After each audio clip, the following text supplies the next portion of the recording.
Hey there, I'm Lee Ullman here with some big news from the National Young Farmers Coalition. We're partnering with Heritage Radio Network on a special season of The Farm Report. It's all about what's happening with the Farm Bill and how it impacts farmers and eaters. I am growing diversified vegetables on land that's been in our family for 150 years. And so with the pandemic, gentrification, property values going up, we had to sell the land and we lost it. Join us as we uncover the untold stories behind this massive piece of legislation that shapes how we grow our food, what we eat, and so much more. The problems we have had, those are things that come from earlier Farm Bill and USDA policy, right? Like Earl Butts, get big or get out. You know, it's my responsibility to know not only what I'm eating, but then like how that all came to be. And realize like, wow, like this piece of legislation, all this money, like it's technically something that I support as a taxpayer. While Congress debates the next Farm Bill, this is not just an invitation to listen. It's a call to action. Be part of the conversation. Subscribe to the Farm Report on Heritage Radio Network, wherever you listen to podcasts. Many people in our food community have been seriously impacted by Superstorm Sandy, and our hearts go out to them. At HRN, we've been covering these stories since the storm hit. To learn more, visit our website at www.heritageradionetwork.org. My name is Brandon Hoy, co-owner of Roberta's, a super-duper awesome place. Roberta's is a very, very, very, very proud sponsor of the Heritage Radio Network. We're also super awesome. Thank you, Heritage. You're listening to Heritage Radio Network, broadcasting live from Bushwick, Brooklyn. If you like this program, visit heritageradionetwork.org for thousands more. Hello, Mr. and Mrs. America, from border to border, coast to coast, and all the ships at sea. Streaming live from the County of Kings, Brooklyn, New York City, on the Heritage Radio Network. Are you ready for the fastest half hour on the internet today? It's the Mike and Judy Show, spanning the globe for high-minded hijinks and lowbrow kicks to bring you the best in sex, drugs, rock and roll, and nuclear fission. They're too bad for radio and too good-looking for television. And now, here they are, America's last best hope to make the internet safe for absolutely no one. Two people who will do pretty much anything for a pizza. Your hosts, Mike Edison and Judy McGuire. Well, chin chin. Chin chin, bonjour, Judy. Bonjour, merci, croissant. This would be our Thanksgiving Day special, our pre-Thanksgiving, our avant-Thanksgiving special. What's that crazy jazz in the background? That's our theme song, I think. Okay. You, Judy, a woman who loves Thanksgiving so much that you're fleeing the country. Yes. I mean, for a long time, I just had Thanksgiving at my house with friends. And then my friends started inviting their crappy-ass families with them. I had a baby changed on my bed. My friend's creepy brother came. So I'm going to Paris now. I'm going to go see Michael Clark dance on Thursday night. Michael Clark, your former collaborator. Well, I gave him some tips. All right, but today is going to be a great show. I'm feeling it today. We've got our friend Jean-Luc Ledoux, our favorite wine expert. We're going to do some wine tasting here. And, Bonjour. And the funniest woman I know, Jen Tullock, is going to join us. We're going to talk about Howdy doody. Hi, Jen. And have I seen you since election night? I haven't seen you since the election night. And how'd that work out? Well, I've been holed up in the fetal position drinking Pinot Grigio because my candidate didn't win. Jokes. No, I've been having a big liberal gay party with myself. It's been fabulous. Well, awesome. So what are you doing for Thanksgiving this year, Jen? I am going to Kentucky from where I come. And how does it go with your family? You bringing your fiance? I am bringing my fiance. This is how it goes in my family. I'm slowly becoming an adult, much to my chagrin. So I'm having to do all of this, like scheduling bullshit around the holidays, where I now have in-laws who I love dearly. And then I have my family. I also have a sort of adopted mother figure / sort of godmother, former teacher of mine who is very close. So I do Thanksgiving in Kentucky with her. Her name is Virginia. She's awesome. Hey, Jen. And then I do Christmas Eve with my fiance's family, and then I do a belated Christmas in January in Hilton Head with my family. Man, how's everybody in Kentucky? It's pretty much just so I can stretch out the drinking. Is everybody as long as possible. your family in Kentucky? They welcome your fiance? Oh yeah, they're fabulous. For I'm the very people lucky. in Radioland who aren't following the story, they should know that your fiance isn't a boy. She is not a boy. She's not a boy. She has a lovely head of blonde hair. It's only going to get worse when you guys start popping out kids. Oh, I know. I know. Well, we're already getting the heat. I mean, we told my parents we were engaged via Skype because they're in Nashville where they live. And the first thing my mother did was make the cradling a baby sign language motion. And she was like, I don't want to put the cart before the horse. And we were like, then don't. But I love you more if you gave me some grandbabies. Yep, she's ready. Do you have any potential sperm donors? I mean, are you available, Mike? Mike is obviously You have the bone structure of a prince. Blue eyes. So do I. Marginally above average IQ. Yep, we would have an incredibly acerbic and angry, sapphire-eyed, but funny little child. But funny child. But funny. All right, let's get to the wine drinking. Jean-Luc, what is this delicious ambrosia we're sipping on right now? Because the truth is, we've already got the wine drinking. that we drank. But it's just breakfast wine. So it's great because I came with 3 wines, and now and then there were 2. And How long have you guys been in here? Like 10 minutes. 5 minutes. But today, and thank you for having me every year for the Thanksgiving. Lollapalooza, we love it. Winapalooza that we have here. And I love doing every Thanksgiving. I also do play my guitar at Jean-Luc's shop. We'll do his wines over on Washington Street. And yesterday, man, I was fucked up when I got home last night. But that wasn't the wine. That was the bourbon. That was the bourbon. Thanks God for Kentucky. We got bourbon. Thank God for Was that what you were drinking out of the bottle in that Facebook picture? That bottle looks like somewhere between I Dream of Jeannie or that was Bong crazy. bottle. What bourbon? It was some Willet. Nice. Really Very nice cool stuff. handcrafted Really cool stuff. Yeah. So where the hell is your Kentucky accent? You know what? I beat it. I beat myself into submission when I was a young girl and attended theater school. Oh, okay. I learned to speak like the queen. No, but it comes out when my mom calls or if I get a little drunk. So give me 20 minutes. All right. If my mother calls and anyone Let's get her on the phone. We can totally get her on the phone. Okay, we'll get your mom on the phone at the break. But Jean-Luc, tell us what we're drinking. Tell us what Jen's getting drunk on.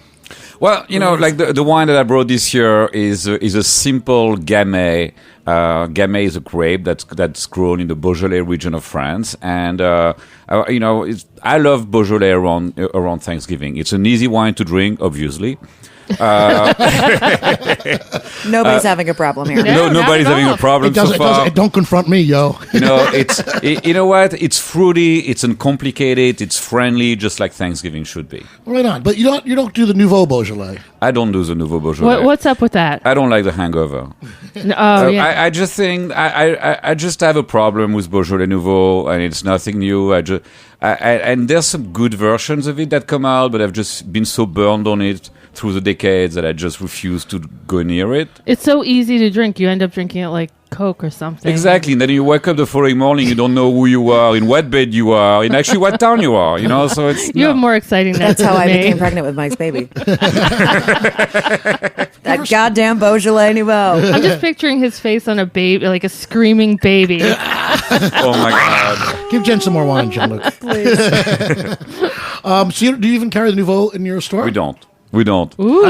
That's close. Statement. I love this wine. This tastes almost like a Nouveau. It's called Les Raisins. It is. I mean, to me, it's very friendly. It's breakfast wine, I say lovingly. It's breakfast wine. It's called Les Raisins. That's the kind of wine you could drink under the shower instead of your daily beer.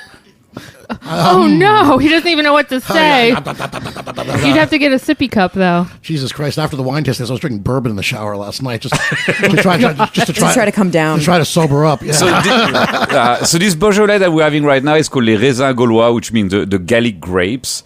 And it's made by one of the top estate in Beaujolais, which is called Domaine La Pierre. It's a non-vintage wine. It's not one of their most famous wine, but I just love it. And I just love the label. It's actually the picture on the label looks almost like you. Well, I think we're gonna put all these wines up on our Facebook page. Absolutely, on the Mike and Judy Facebook I do like this page. though. Just oh yeah, a drunk guy. An uncanny resemblance. Squeezing the grapes right into his But mouth. this wine just makes you want to like have a picnic. This is the wine I want to take It's on a picnic. simple wine, and what I love about it, it works at every level. You can start the celebration of Thanksgiving with it, and then move on to like maybe some bigger wines, or you can just go with it through the whole way. Yeah, this is good. This is nice and easy. So what's next on the agenda here, Jean-Luc, on these wines? I think we have is the Zinfandel next? Well, you need to finish your glass first. Okay. Yeah, we need to finish. We don't have a lot of glasses here at Roberta's. We've got to like reuse. Oh, Jesus, guys. I should have done my stretches. Yeah. What are you going to drink in Kentucky? All right, so Bourbon, baby. Yeah. Yeah. All the way through. Four Roses single barrel. Nice. That's my jam right there. That's my party. Well, Jean-Luc's been getting me into trouble lately with these very boutique-y, small batch bourbons. That Breckenridge, that was what we were drinking. Oh, the Breckenridge is great. It's one of the crazy. highest elevation. I think it's the highest elevation distillery in the world. Now, I'm a purist, like I'm guessing you are, Jen, because it's not from Kentucky, so it shouldn't be called bourbon. Right? Uh-oh. Oh, is it a Tennessee whiskey? Yeah, no, it's Colorado. Colorado. Oh, Jesus. Colorado. I'll tell you what, though, it tastes like Kentucky. And this shit is I'm good, sorry, but- any state that has more yoga mats per capita is not able to say they make bourbon. Well, they're soon going to have more than yoga mats per capita in Colorado. Well, no argument. That's why I'm throwing it. I thought it was actually illegal to call anything bourbon that wasn't made in Kentucky. Like They champagne. they changed it though. I don't know who they are, but Weren't nobody in Kentucky, working that's for sure. No, nobody in Kentucky. I guarantee you that. If you tell that to my papa, let me tell you, he would get a whipping. He'd put a hitch in your giddy up for 8 days. I'm a big fan of Speed Rock bourbon. I would never drink vodka from the well.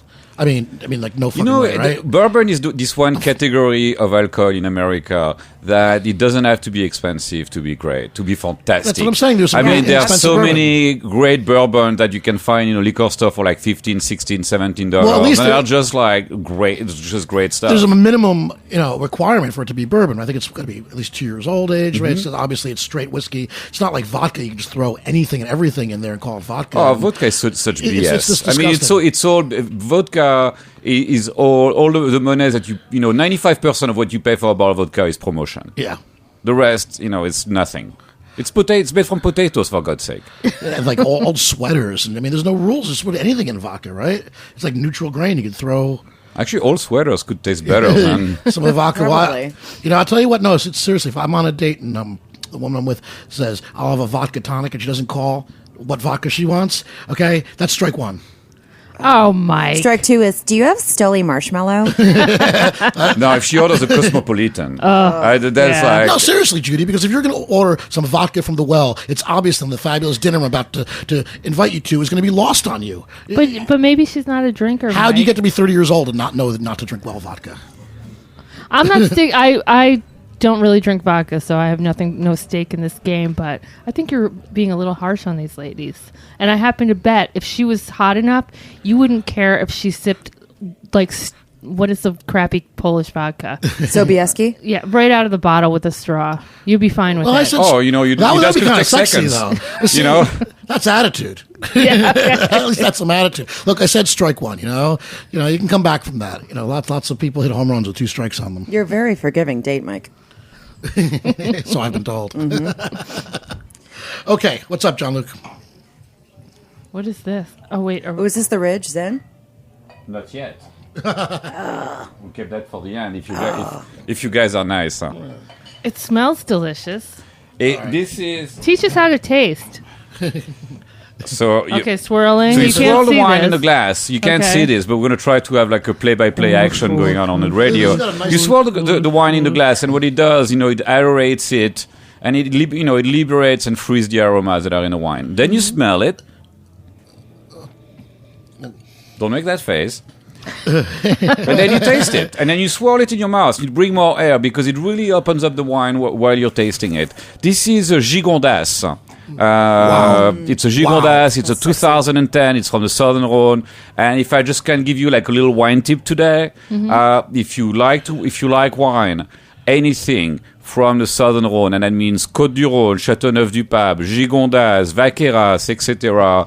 This is the vintage of a generation for this wine. 2010 is the single greatest vintage for the Southern Rhone of my lifetime. Wow. And I'm a big fan of the Côte du Rhône. That's a big especially- superlative. It's He knows his shit, Jen. I truly believe in this vintage, and we've been telling I've been telling people that I talk to about wine since January of this year, like how great this vintage is, and now like wine critics are starting to come around to the idea that this is that they do believe also that this is the greatest vintage. Now we swirled it around, which nobody could see. But what about this decanting stuff? Is that necessary? Does it make it? Decanting for wine is very good. No, I mean, there are two reasons why you should decant a wine, or why you could decant a wine. You can decant an old wine, and you use like a light source, like a candle that you put under the bottle. And that process is to separate the lees from the clean wine. Oh. Now, one thing that may be less known, like for both white and red wines, you can decant very young wines, and that's to aerate them. When you age wine in a cellar over a period of 5, 10, 20, 50 years, there is a very little bit of oxygen that comes into the wine over time, and it's this red really soften up the tannins and makes the wine change from a product that has primary like fruit aromas to a wine that has like much more complex aromas after a few years. So what you do with young wines when you pour it into a decanter is like you try to speed up that process. Okay. So any wine, and from like the simplest wine, and I'm not talking about Boone's Farm here, but like wine that's made from grapes, is. I'm not even sure what Boone's Farm is made of. I think it's like rubbing alcohol with some Wait, you didn't grow up here, did you, Jean-Luc? No, I did not. Oh my God. All Boone's Farm was Beaujolais. Well, I find that Boone's Farm pairs particularly well with Frisbees and Led Zeppelin. Okay. And ladies with Looney Tunes tattoos. Or it leads to Looney Tunes. Boone's Farm and the Mad Dog 2020. On that note, maybe we should take a break and pour Joe, the engineer, some more wine. Oh, yeah. Joe, why don't you roll some music? It's Mike and Judy here on our Thanksgiving special with Jean-Luc and Jen Tullock. We'll be right back after this. I'm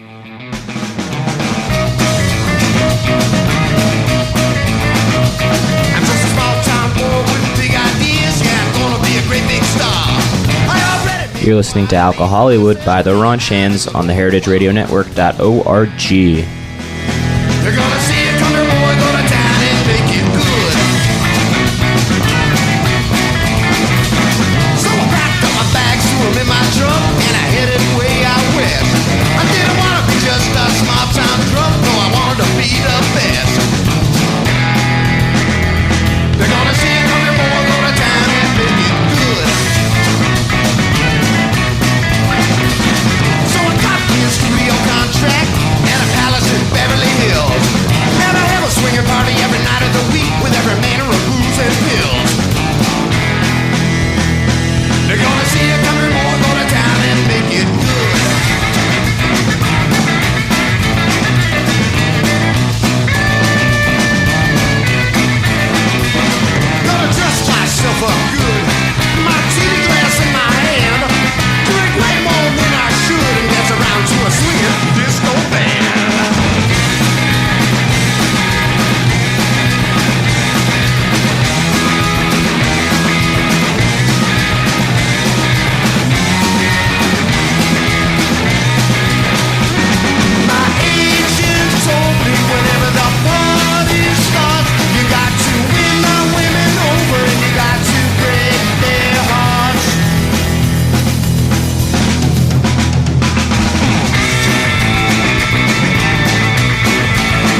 All right, we're back. At Roberta's, in front of the awkward date table for show 2 that has not been an awkward date. It's really annoying me. I love the awkward dates here. It's sort of like, this is sort of like Foucault, right? It's like who are the watchers and who is being watched here behind our window in the studio behind Roberta's. But I think this could be an awkward date over here. These 4 guys seem to be dating each other. All right, we're back with our wine tasting and our Thanksgiving Day special. You're fleeing the country. You're gonna have Thanksgiving with friends, right? Mm-hmm. I'm off to Chicago. My plan was to have a quiet Thanksgiving with my. Yeah, I know. Yeah, right, with my brother and his lovely wife and my niece, whom I adore and want to spend more time with. And what's happening instead, Mike? Well, my mom got wind that I was going to be there and called me up and said, "I can't wait to see you on Thanksgiving." I was like, "I didn't know you were going to be in Chicago for Thanksgiving." Well, when I heard that you were coming, of course I'm coming. So that's kind of sweet. It is sweet, but the dynamic has shifted a little bit because the plans to get drunk and talk about her kind of went south. I find that announcing one's holiday plans, which I foolishly did today via Facebook, I was like, T-minus 18 hours, I'll be in KY. And then, it's like all of the friends I love dearly who were like, great, gotta get a drink. Let's have coffee. Want you to meet my new baby. Hey, come over and touch my new baby. Let's have pictures of my new baby. And it's like, I love all of these babies. I love the babies. They're all great. But I was just like, shit, I'm there for like 3 days, and my main objective, to be frank with you, is to drink my weight in white wine. So I'm just gonna have to drunkenly handle the babies, which is nothing new for me. Well, probably nothing new for your friends. And the bourbon kills the germs. You're just right. put pillows around you. Disinfectant. Swath them in bourbon. Speaking of disinfectant, may I tell a quick 5-second story? Yes, with that lead in. Lindsay and I have been renting our spare room via Airbnb, which is a cool thing, right? It's sort of like temporary subletting. We've been saving up for the wedding, so it's been great, and we've met a lot of cool people. We've got people from France that just left, people from Montreal, people from Spain, yada yada yada. We have had this young couple from Montreal staying with us, and we hadn't really had much of an exchange. They sort of kept to themselves. And we came home the other night, and Lindsay looked at me and she said, "Jen, do you smell vomit?" And I said, "Yes, I do." And neither of you had thrown up. Neither of us had thrown up, and they had apparently done a bit of drinking. So that, I believe, is the end of our Airbnb experience. I'm surprised it lasted that long. I was like, I'm done. Nope, no more. That's it. My next door neighbors were renting out their apartment through Airbnb, and twice at 2 a.m, I had people trying to get into my apartment. I'm laying in bed asleep, which is kind of close to the door, and the door starts shaking, and there's I flipped out. I thought, I almost called the cops, but it was, drunk Airbnbers. I think it's great in theory, but I don't think it's so great in practice. I think it's great for young people who are still in the communal living mindset. And who live in buildings filled with other young people. Yes, exactly. If you're living in the McKibben Lofts, exactly. But so let's just go ahead and put a kibosh on any don't Airbnb fear death and or vomit. Or strangers vomit all over your beautifully cleaned bathroom. Well, it wouldn't be the first time. What are we drinking now, Jean-Luc? We're up to round 3. We're up to round 3. I mean, those bottles are flying. It's been crazy around here. I just want to mention the name. I just want to mention the name of the wine that we had, the preceding wine, which was a Gigondas, which is a village right next to Châteauneuf-du-Pape. It's made from a grape called Grenache, and the name of the wine is Domaine du Grappillon d'Or. And it's a cuvée 1806, which is the year that they bought the estate. Our next wine is one of the great American estate of all time. It's a winery called Ridge. They're based in the Santa Cruz Mountains of California. But this is a Zinfandel. It's from a vineyard called the Buccignani Vineyard, and it's from Sonoma County. Now, I know you love the Zinfandel, and you love this winery and the provenance of this New World wine in California. So, I was explaining yesterday when you were doing the wine tasting, and you love Zinfandel at Thanksgiving. I know you do. It's big, it's crowd pleasing, it's not terribly expensive, it's perfect for having a lot of people over. I love Zinfandel, but for different reasons. Okay, well, maybe you should tell me why. Zinfandel is the great American grape.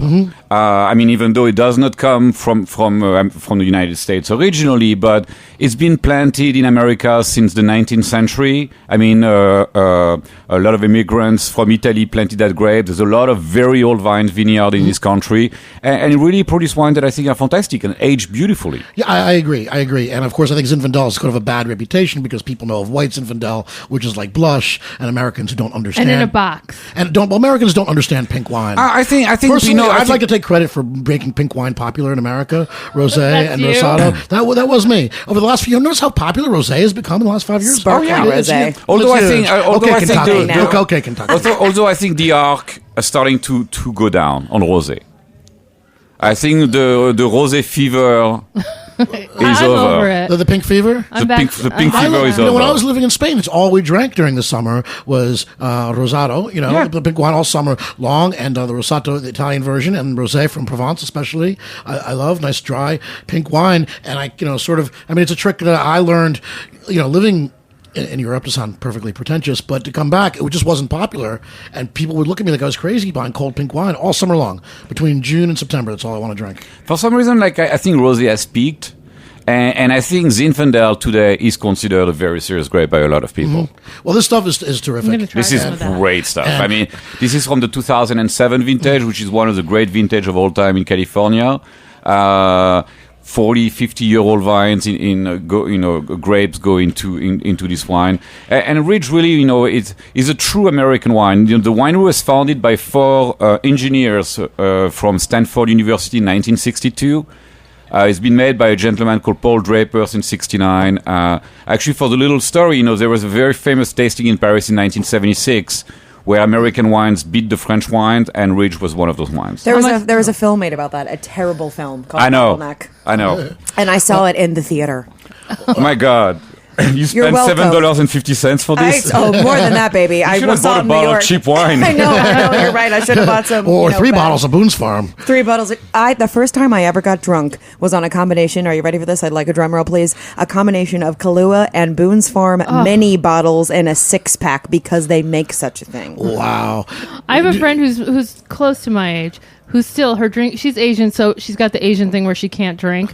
But her drink of choice when she does choose to drink is pineapple and Kahlua. No. Which is no. No. I mean, she can only drink half of one, so there's no vomiting, but it's just the most repulsive. What did you grow up on drinking in New Jersey? I'm Irish. Everything. We used to drink Tango sometimes. Whatever we can get someone to buy us. Or Tango is like pre-mixed screwdrivers. And like a pint flask. I'm sure I've shotgunned one of those at some point. When I was in high school, I had this really bad fake ID, which was my friend's mom's driver's license because they didn't have pictures then. So I was Susan Goldberg, 40. And I had just seen Rude Boy.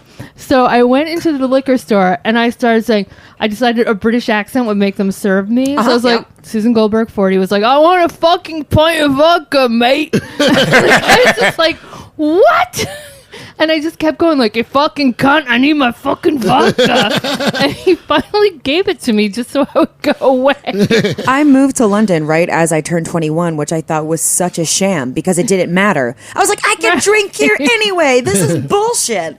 But I did, on my 21st birthday, I was still in Kentucky before I went to London. And I worked at this shitty Kentucky Irish. There's a very popular thing in Kentucky which people don't know about, which is Irish pubs. They're all over. They're everywhere. They're everywhere. An Irish pub, you say? An Irish pub called Shenanigans. I worked there. You could smoke on the floor. I'm sorry, Mom, you don't want to hear this, but I would smoke Marlboro Lights while serving people their beer, and it was Southern Irish rednecks. So it was like Patty Moynihan, who was from fucking Bullitt County, Kentucky. And he'd be like, hey, baby, let me get one of them Guinness and just a shot of J-Mo for me and Becky. And I would go, wear what I wanted, and I would come over and smoke Marlboro Lights. And that's where I had my 21st birthday. And we drank oatmeal cookies, speaking of Kahlua, which is Bailey's, Kahlua, and I think, what's it called? Goldschlager. for a touch of class. Yes. Yeah, you are the Southern Belle. You're welcome. I love the Shenanigan family. I think they're from County Cork. I'm sure they are. They're from Dingle, I believe. Yeah. Okay. Susan Goldberg. Yes, Susan Goldberg. From County Cork. Susan Goldberg with a Cockney accent. Susan Goldberg doesn't say Hello, I'm cunt. Susan. I've come for me drink. Susan Goldberg doesn't say cunt. She doesn't. Which is the name of Judy's memoir. Do they serve you? Yeah, he wanted me to go. He was just like, here, and don't ever come back here again. I loved it. It used to be so easy. I mean, That wasn't easy. The liquor store like Perth Amboy or something where I'd get liquor, they would have served a 12-year-old. Yeah, this guy wouldn't, except for I was so hot Jewish babe. 16, but 40. Hi, I'm Susan Goldberg, and I'm from England. How old are you? 40. A little lower, I think. 40. 40. Geez, this half hour flew by. Go figure. 3 bottles of wine, and we're too close to the sun. I hope all of our listeners have a really beautiful Thanksgiving. Yeah, that holiday time is a strenuous time, and that, my friends, is why we drink. All right, for Jean-Luc, tell everybody where we can find you and where your store is. Everybody should come by Jean-Luc's wine shop. Happy Thanksgiving, everyone. Well, thank you, French. Drink a lot of wine. We're thankful to have such great guests. And my wine shop is called Lodus Wines, and it's located at 600 Washington Street in the West Village of New York City. Look for the giant picture of Bob Dylan swigging the Chianti on the wall. Ooh. And make sure you come when Mike Edison come and plays his dirty blues at the shop. It's my favorite gig of the year. I love it. And it's my favorite tasting of the year when you come. How the fuck did I mean, who gives me a gig at a liquor shop? Okay, that's fucked up. A crazy man. So, Jen, what are you thankful for this year? I am thankful for Ridge Zinfandel. I am thankful for 1950s blues music, and I am thankful for loose women. All right. I'm with that. I like the loose woman part. 1950s blues music, loose women, and I'm thankful for having the co-hostess with the mostest, Judy McGuire. Oh, back at you. Susan Goldberg. Susan Goldberg. All right, well, 40. Well, Judy, bon voyage. You're off to Paris for Thanksgiving. Merci. Okay, it's your it's your way of saying fuck you, Mitt Romney. I'm leaving. I'm going to Paris, where the Republicans all love their favorite place in the world, France. For Mike and Judy. Gonna have some freedom fries. For Jen and Jean-Luc and Joe the engineer. We'll see you guys next week. Everybody have a happy day.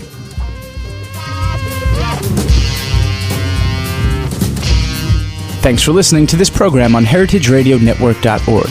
You can find all of our archived programs on our website or as podcasts in the iTunes Store by searching Heritage Radio Network.